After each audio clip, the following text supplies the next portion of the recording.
Fala pessoal, tudo bem? Boa tarde. Meramente pedir desculpa pelo imprevisto. Eu fiz confusão, eu achei que a aula seria às 15h30 e era às 14h30. Mas quando for assim, pode mandar uma mensagem, tá? Lá no grupo ou no privado. Não vai acontecer de novo, né? Mas se caso acontecer, pode mandar, tá? Então vamos lá. Eu mandei lá no grupo as três opções e a opção que prevaleceu foi eu gravar a aula e vou disponibilizar essa aula para vocês. E qualquer dúvida que vocês tiverem, né? Como não dá para tirar essa dúvida pelo chat, vocês mandam para mim lá no grupo ou mandam no privado que eu posso esclarecer. Bom, antes de começar, vamos fazer uma regressão, né? A gente vai começar com essa parte agora de aplicações da lei de Newton. Só lembrando, né? No que nós vimos na aula passada, nós estudamos a respeito das leis de Newton, né? Primeira lei de Newton, a lei da inércia, né? É o estado natural de um corpo, e a gente viu que o estado natural desse corpo ou está com velocidade constante ou está em repouso, né? Ou seja, qualquer coisa contrária a isso exige uma aceleração e a aceleração acompanhada de uma força, né? F é igual a ma, que é a segunda lei de Newton. Na segunda lei de Newton, a gente começa agora a formular um modelo matemático que descreve a interação de forças atuando num corpo, né?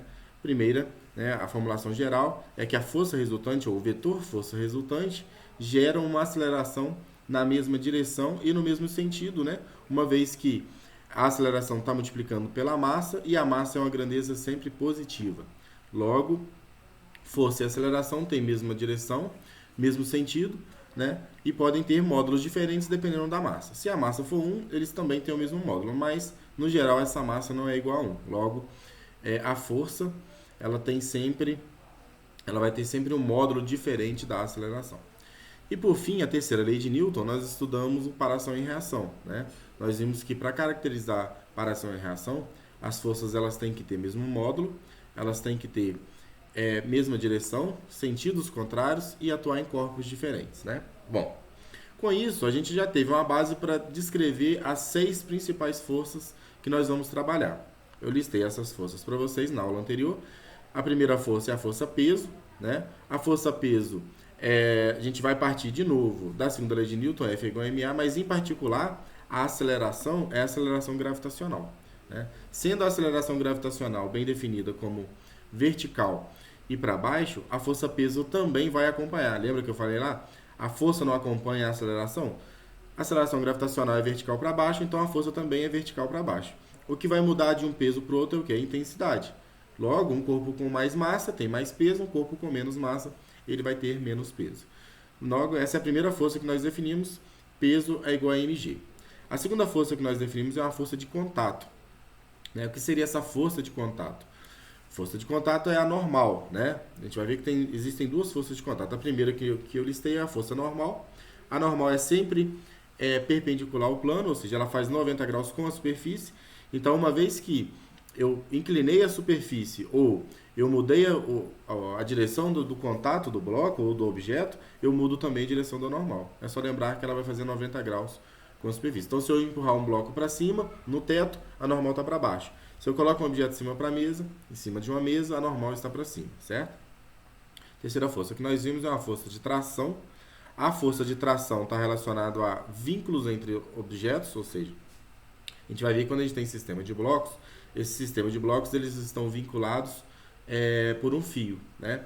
Esse vínculo desse fio é o que vai dizer para a gente qual é a força de interação que passa de um bloco para o outro, certo? Então, com isso, a gente vai poder estudar a tração. A tração não tem uma equação para ela, assim como a normal, porque são forças de interação, tá? A quarta força que nós vimos é a força elástica. A força elástica ela é proveniente de uma mola ou de um elástico, certo? A força elástica, equacionando ela, é F igual a kx, ou seja, a força elástica depende de uma mola. Essa constante K, é a rigidez com que a mola é comprimida ou ela é contraída, certo? Ela é esticada ou contraída. E o x vai ser a deformação que essa mola sofre. A quinta força é a força de atrito, certo? A força de atrito a gente viu que dividia em duas, força de atrito estático e força de atrito cinético. A força de atrito também ela é uma força de contato, ou seja, ela depende de uma superfície, só que ao contrário da normal, que é perpendicular à superfície, a força de atrito ela é paralela à superfície. ou seja, ela vai estar sempre na direção do movimento, certo? Se o movimento é para a esquerda, a força de atrito é contrária. Se ela está para a direita, a força de atrito vai estar contrária também. Então, define-se primeiro a direção do movimento do bloco ou do objeto, que a força de atrito ela vai ser paralela e contrária a esse movimento. Beleza? E a sexta força, para finalizar, é a força de resistência do ar. Eu equacionei ela para vocês, mas o que vocês precisam saber, basicamente, é que ela é uma força de resistência. Assim como a força de atrito, ela é contrária ao movimento. Então, é uma força que oferece resistividade para o nosso sistema. Bom, pessoal, feito isso, nós vamos estudar agora essa segunda parte, que é as aplicações dessas leis de Newton. Como eu vou aplicar isso? Então, eu fiz aqui para vocês um resumo, isso é o próximo assunto que vocês têm da apostila.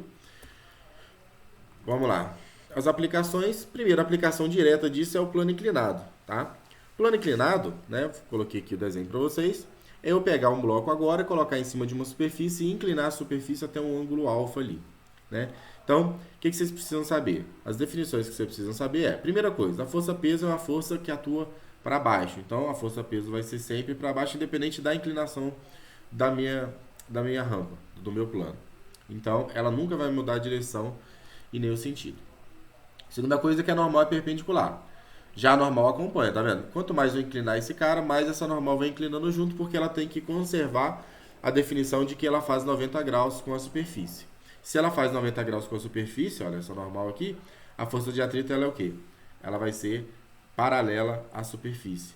Ou seja, a tendência desse bloco é escorregar para baixo, então a força de atrito é contrária ao movimento. Se eu aplico uma força fazendo esse bloco subir, a força de atrito muda o sentido e ela vem para baixo. Então, a força de atrito, nesse caso, ela vai ser sempre contrária ao movimento.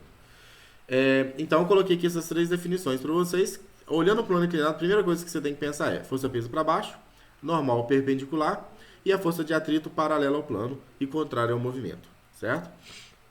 Bom, feito isso, pessoal, agora a gente precisa ver quais são os agentes que fazem esse bloco escorregar, né, e o que faz esse bloco manter o contato com a superfície. E isso nós vamos fazer como? Lembra que a gente estudou lá em cinemática vetorial? A gente só pode falar de vetores ou somar vetores se os vetores estiverem na mesma componente, ou seja, se eles estiverem na mesma direção. Então, olha só, normal está perpendicular à força de atrito. Só que a força-peso ela não está perpendicular nem à força de atrito nem à normal. Então, eu preciso fazer que essa força-peso ela tenha uma componente que a gente vai chamar de horizontal, que acompanha o eixo X aqui, que eu coloquei do lado, e uma componente vertical, que vai acompanhar o eixo X aqui, que eu coloquei indicado. Certo? Então, reescrevendo essa força-peso, eu posso escrever ela como Px e como Py. Lembra que a gente fazia muito isso para o movimento, para o lançamento oblíquo. No lançamento oblíquo a gente tinha uma velocidade v, a gente decompunha essa velocidade em Vx e Vy em função do ângulo aqui e da hipotenusa, no caso lá era a velocidade, a hipotenusa aqui é o peso. Então a primeira coisa que nós precisamos fazer é reescrever Px e reescrever Py, certo? Bom, nós sabemos que peso é igual a mg. O Px aqui, se eu pegar esse vetor e deslocar ele aqui para baixo, esse Px ele está oposto ao ângulo alfa. Se ele é oposto, ele vai levar o seno, certo? O meu Py, ele está adjacente ao ângulo alfa. Se ele está adjacente, ele vai levar o cosseno. Então, Px vai ser P seno alfa e o Py vai ser P cosseno alfa, certo? Veja que o Px vai ser paralelo ao plano, ou seja, está na mesma direção da força de atrito, e o Py é perpendicular ao plano, está na mesma direção da normal, certo? E agora eu posso achar relações entre Px com Φ e Py com N. Então, é isso que nós vamos fazer. Coloquei aqui por definição, ó. O Px é sempre paralelo ao plano e o Py é perpendicular, né?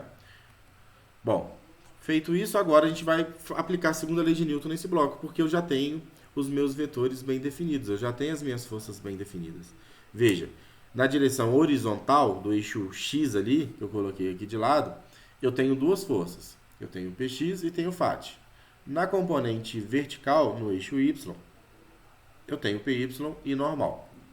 Aplicando a segunda lei, olha, a segunda lei geral, a somatória das forças que atuam no corpo, ou seja, a força resultante que atua no corpo, é igual a massa vezes a aceleração. Lembra que eu falei na aula passada? Essa massa e aceleração aqui é um caso particular. Eu posso ter aceleração igual a zero, ou seja, a somatória das forças é igual a zero, ou eu posso ter aceleração. Ou seja, em outras palavras, esse bloco ele pode escorregar ou não, né? Se ele escorrega com aceleração, significa que Px menos Φ é igual a ma. Se ele não escorrega, se ele fica parado, ou se ele escorrega com velocidade constante, eu tenho que Px menos Φ é igual a zero, tá? Essa é a única diferença. Na componente vertical aqui no eixo y, esse bloco não vai nem subir e nem descer. Ou seja, se ele não sobe e nem desce, significa que ele não tem movimento na vertical, no eixo y. Logo, a soma das forças que atuam no eixo y é igual a zero. É isso que nós vamos fazer. Na componente vertical, o eixo y, normal menos o peso, y é igual a zero. Faz diferença eu colocar py menos normal é igual a zero? Não. Né? Eu só adotei para cima como positivo, o eixo positivo, então todos os vetores que estão para cima do eixo y são positivos, os que estão para baixo, sentido contrário, é negativo. Então ficou normal menos o peso, isso é igual a zero. Na componente horizontal agora eu já posso ter aceleração, né? Ou seja, se Px for maior que Φ, significa que esse bloco escorrega. Se Px for menor que Φ, significa que esse bloco fica parado, tá? Então, na componente horizontal, no eixo y, Px menos o Φ, por que Px positivo? Porque é o sentido do movimento. A tendência é esse bloco escorregar para baixo.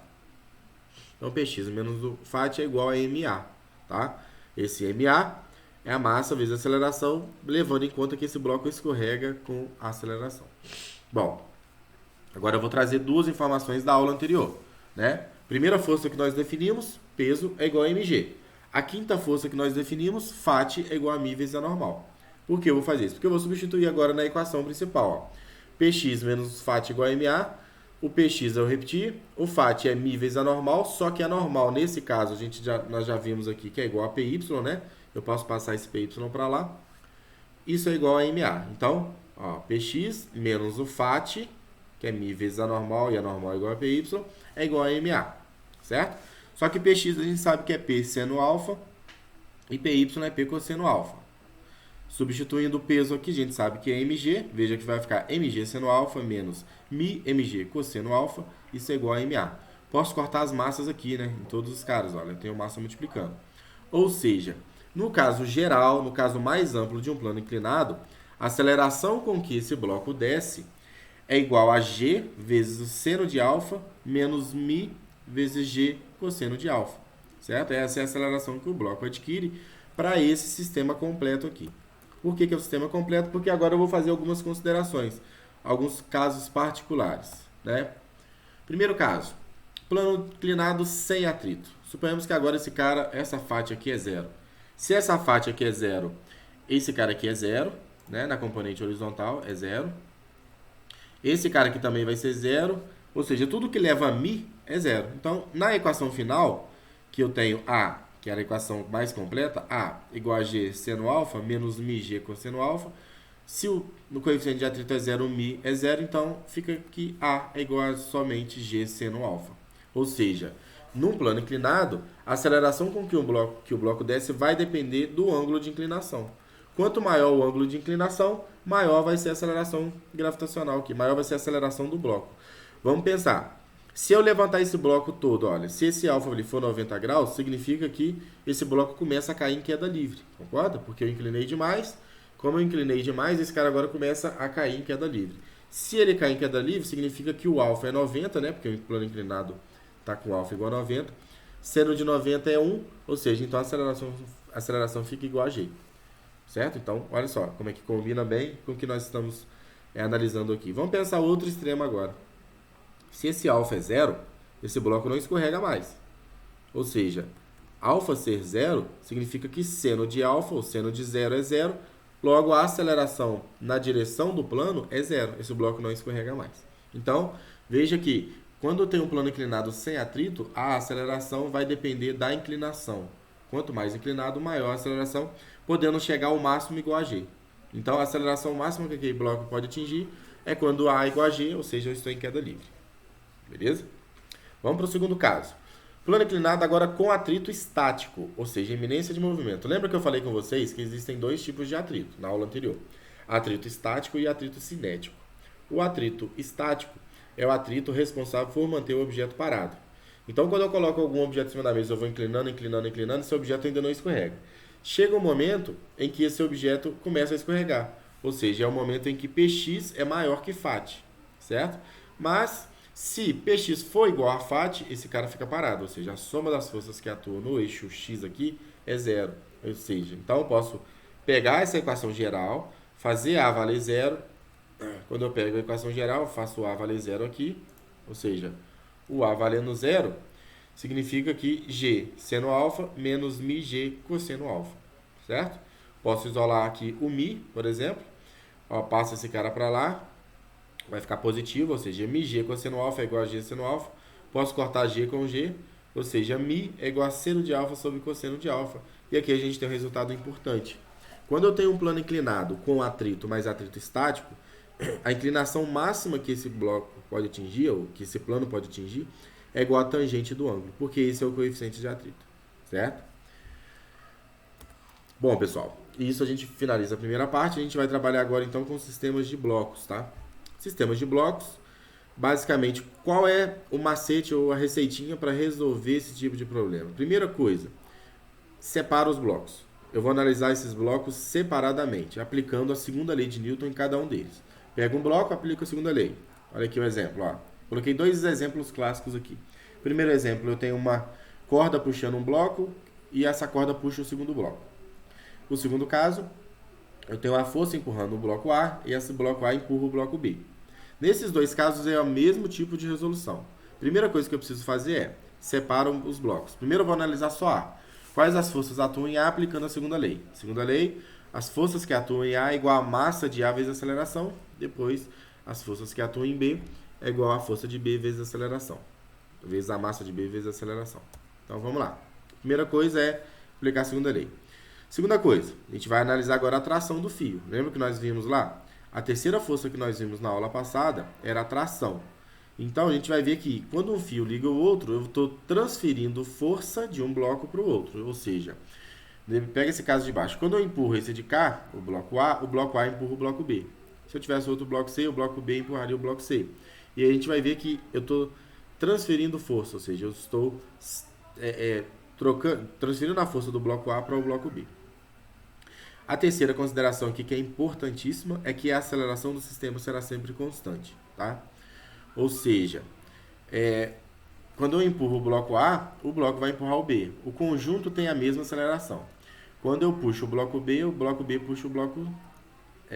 quando eu puxo o bloco B puxa o bloco A.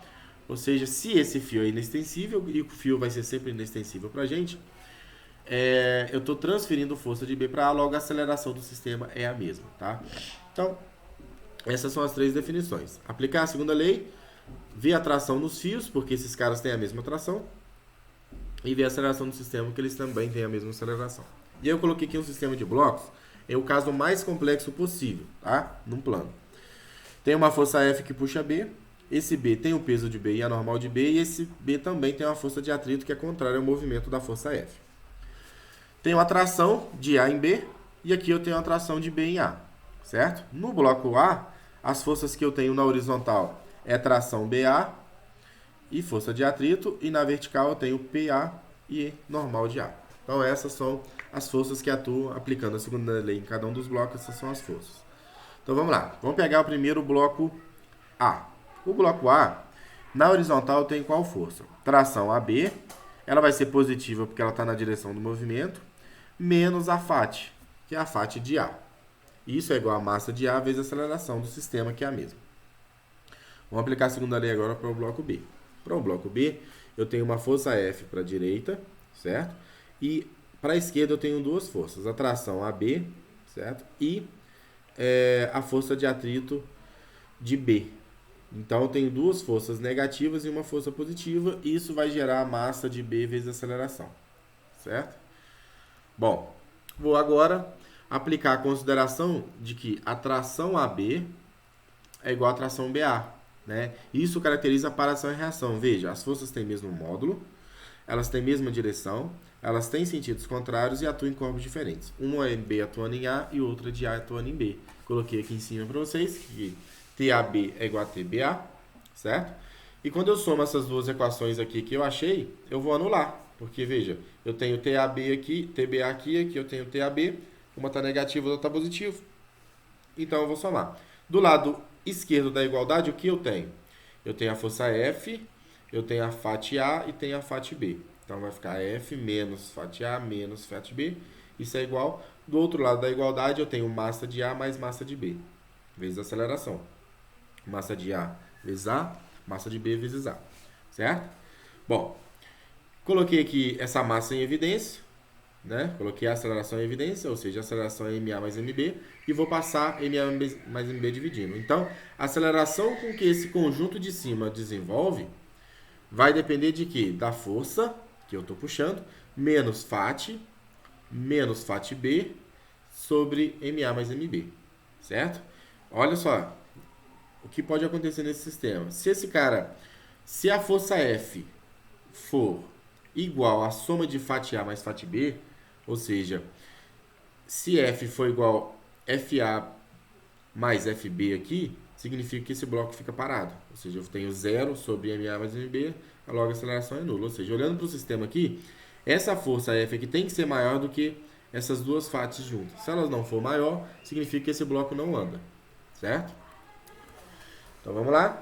Aqui eu fiz para a componente horizontal, né? Na componente horizontal tenho aceleração. Na componente vertical, pessoal, já não tem aceleração. Olha aqui na componente vertical. Esse bloco não sobe nem desce, então a normal é igual ao peso. Aqui também nem sobe nem desce, então a normal é igual ao peso. Certo? Então, reescrevendo isso, ó. Normal A menos peso de A igual a zero, porque a aceleração do sistema é zero, ou seja, passando para lá, normal de A igual a peso de A e normal de B igual a peso de B. Eu vou reescrever aqui a força de atrito. Força de atrito é μ vezes a normal, ou seja, μ vezes a normal de A. A normal de A é peso de A aqui em cima, então eu coloquei MAG. Normal de B é peso de B, então eu coloquei μ aqui igual a MB vezes G, certo? Então a aceleração é MA mais MB. Essa é a aceleração final do corpo, beleza? Bom, se o sistema não tem atrito, μ igual a zero, certo? Onde fica reduzido, se eu fazer μ valer zero aqui, eu vou pegar aqui nessa equação e vou anular essas duas forças. Ó. Se eu anulo essas duas forças, eu anulo FAT aqui, anulo FAT aqui também, certo? Aí essa equação aqui, anulando os dois FATs, eu tenho que F é igual à soma das massas. Então, anulando o FAT aqui, a aceleração é F sobre MA mais MB. Então, aqui é a mesma coisa, a aceleração é F, esses dois termos somem, porque μ vale zero. Então, a aceleração é F dividido por MA mais MB. Beleza? Outro sistema também muito comum em cair é um sistema em que eu tenho uma roldana. Eu vou falar de roldana e polia daqui a pouco. Mas é um sistema em que esse bloco está em queda livre. Né? Queda livre não, né? Ele está vinculado a esse fio. Se eu arrebentar esse fio, aí sim ele vai em queda livre. Caso contrário, ele vai descer e ele vai puxar o bloco A. Certo? Quando eu estou puxando o bloco A, veja, as forças que atuam em A na horizontal, ou seja, na direção de movimento, é tração BA menos FAT é igual a massa de A vezes aceleração. Para o bloco B, eu tenho o peso de B para baixo menos a tração AB, isso é igual a massa de B vezes aceleração. Então, mesma coisa, eu posso somar essas duas equações. Somando essas duas equações, veja que eu vou sumir TBA com TAB, e aí a aceleração do meu sistema vai depender somente de PB, da FAT de A e da soma das duas massas. Tá?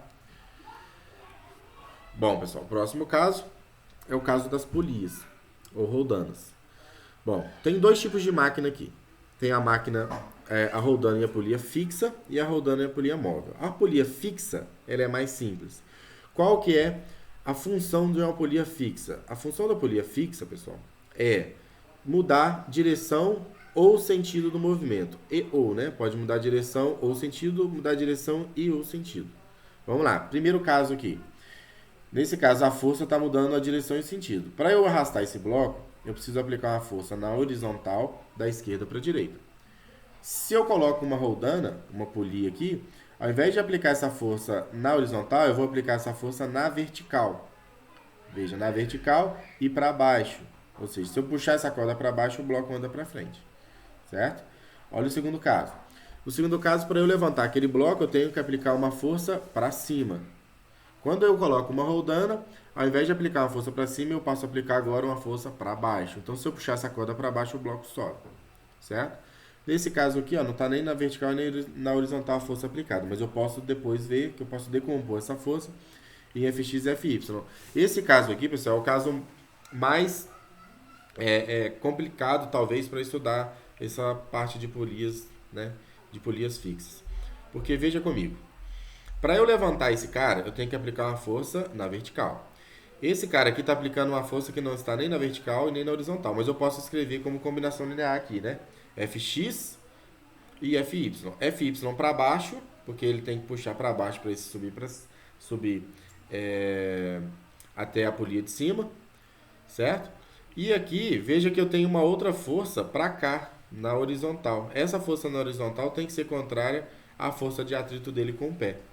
Então, se eu me afastar demais aqui, eu perco eficiência na hora de puxar esse bloco. Então, nesse segundo caso, a eficiência é maior do que no terceiro. Tá? Depois eu faço o exercício, eu vou explicar isso.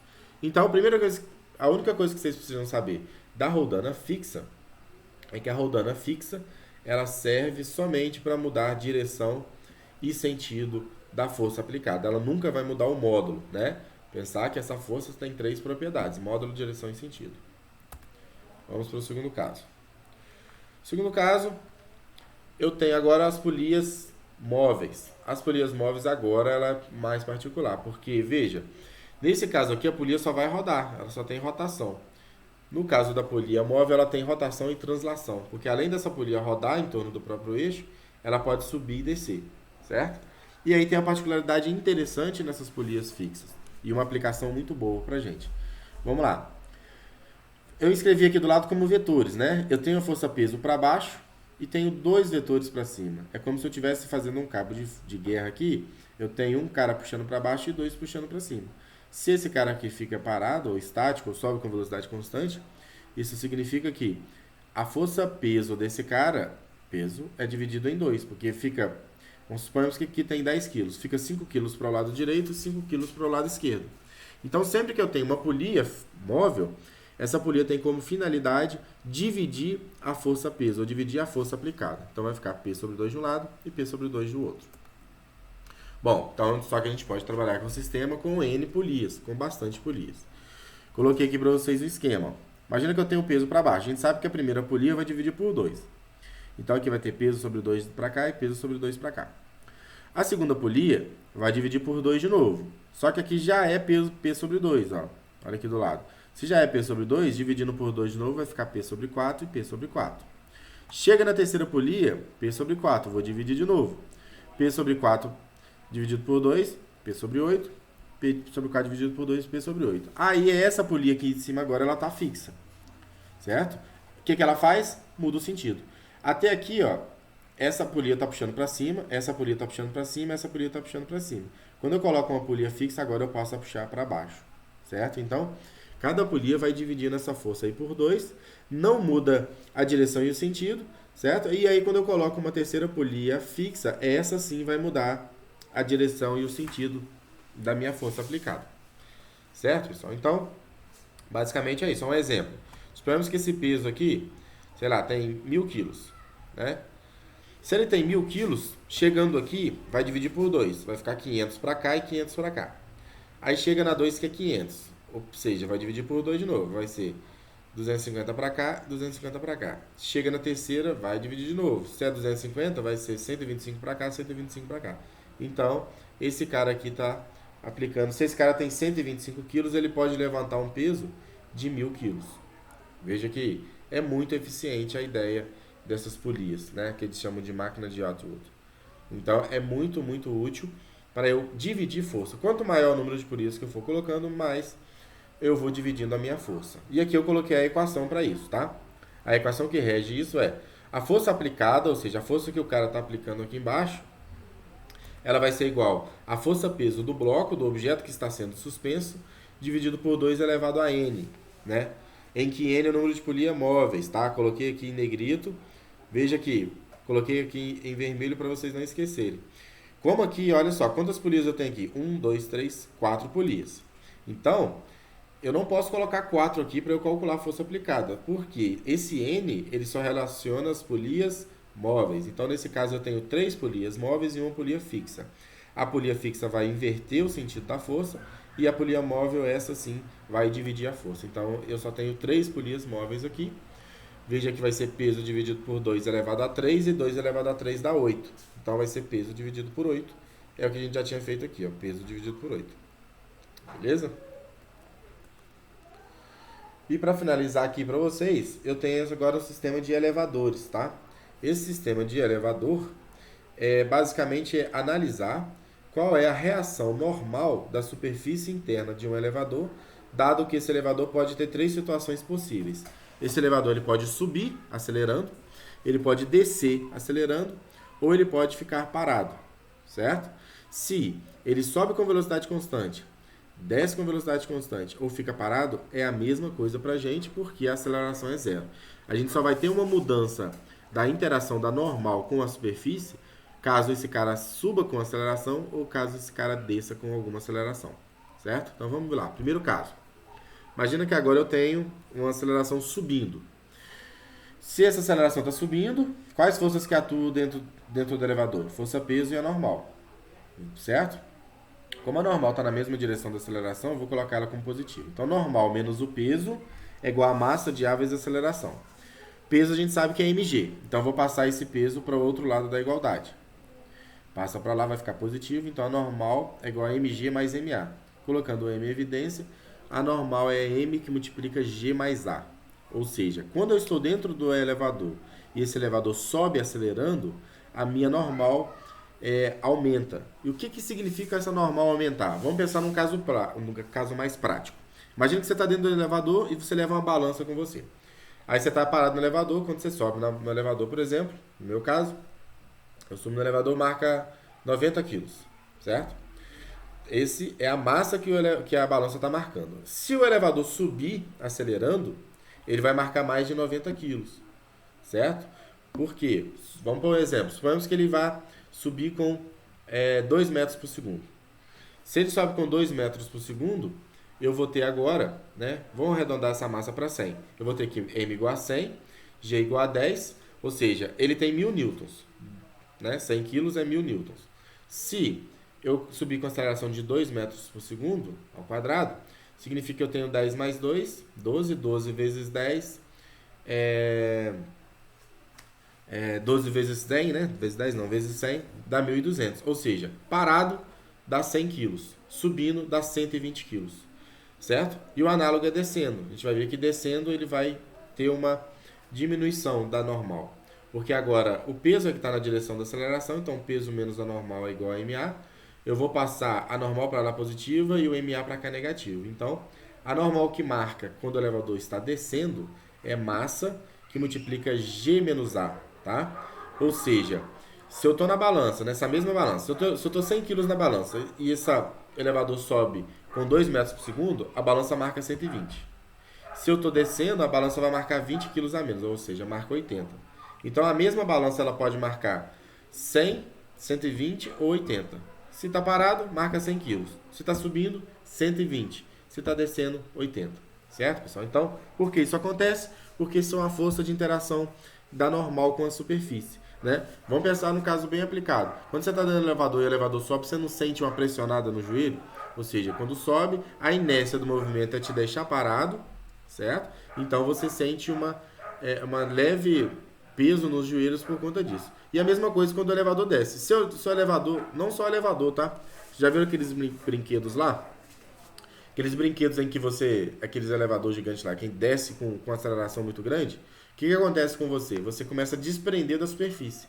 Por quê? Olha só. Se naquele brinquedo o A foi igual a G, G menos G dá zero, então a normal vale zero. Significa que você está flutuando. Então, se você estiver dentro do elevador e o elevador arrebentar o cabo, você vai descer com aceleração gravitacional. Se você desce com aceleração gravitacional, a normal lá dentro vai ser zero. Então, quando você vai perder contato com a superfície, você vai ficar flutuando dentro do elevador se ele descer com aceleração igual a aceleração gravitacional. Então, para guardar isso, é só pensar intuitivamente. Quando eu estou subindo, eu me sinto pressionado no chão. Quando eu estou descendo, eu me sinto mais leve, né, em relação ao chão, significa que é normal estar marcando um valor inferior. Beleza, pessoal? Então, basicamente é isso que eu queria passar para vocês hoje, tá? Se tiverem dúvidas, me mande lá no privado. Eu vou disponibilizar agora para vocês uma lista de exercícios já com leis de Newton, que foi o capítulo anterior, e aplicações de leis de Newton, que é o capítulo que nós vimos hoje, né? Uma lista direcionada para isso. Na próxima aula da semana que vem e da próxima aula da semana que vem eu vou estar às 2h30, tá? Não vou esquecer. Não vou fazer confusão, né? Na verdade eu não esqueci, eu fiz confusão com o horário. A gente vai fazer, vocês selecionam exercícios da lista, da apostila, e nós podemos fazer ali uma aula só resolvendo exercícios, tá? Então, no mais uma vez eu peço desculpas aí pela confusão que eu fiz, né? E na próxima aula a gente tira mais dúvidas e faz exercícios dessas matérias antes de dar continuidade. No mais, bom estudo a todos, e se precisar é só mandar lá no grupo ou mandar no privado. Um abraço.